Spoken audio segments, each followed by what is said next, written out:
Mr. Speaker.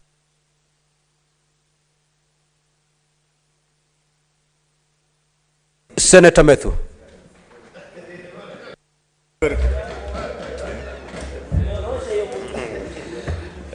Thank you very much, Mr. Speaker, for according me an opportunity to vehemently oppose this report that has been brought on the floor of this House by the Special Committee.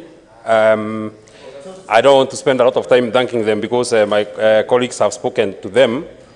As a very young legislator, Mr. Speaker, of this House, I have taken time to go and read and interact with the library of this House, Mr. Speaker.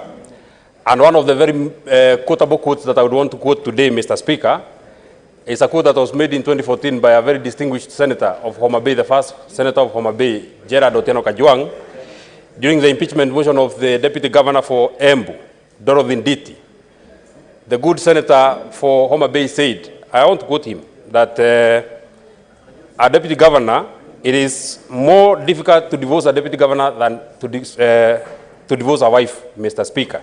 Because, Mr. Speaker, we should not and we cannot take advantage of the instruments of Parliament, Mr. Speaker, to settle political scores and for political expeditions, Mr. Speaker. Because, Mr. Speaker, even as we speak the many things that are being spoken about here, it begs the question, how long has the deputy governor been in power? How long has the deputy governor been the deputy governor of Siaya? Just 9 months ago, Mr. Speaker, the accusers of this gentleman, the deputy governor of Siaya, Mr. Speaker, were merrymaking with him when they were campaigning, and they were very, very happy moving around with him. And just 9 months later, out of issues that I don't want to speak about because they are not part of the report, Mr. Speaker, we are now here for an impeachment. But, Mr. Speaker, I understand where the senator for Kiambu is coming from. An impeachment is not just any other motion that we speak about on this House, Mr. Speaker. Once you have been successfully impeached, Mr. Speaker, because we must understand what are we speaking about.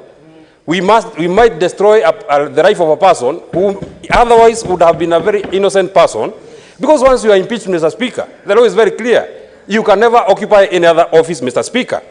I have heard my very distinguished colleagues, and it is in the report, page 92, Mr. Speaker, that one of the charges against the deputy governor, Mr. Speaker, is issues to do with procurement, Mr. Speaker. Indeed, in the report, page 35 to 43, because one of our senators was accusing us of not having read the report, it is speaking about issues to do with disjointed procurement in Siaya, Mr. Speaker.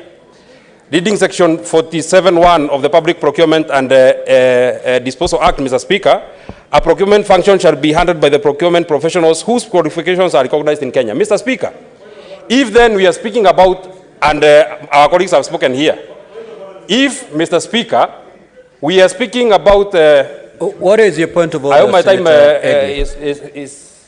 Save the time, the remaining time for Senator Methi, please. 2 minutes. Senator Edu. Mr. Speaker, I seek your indulgence on this issue because we are in a very serious issue.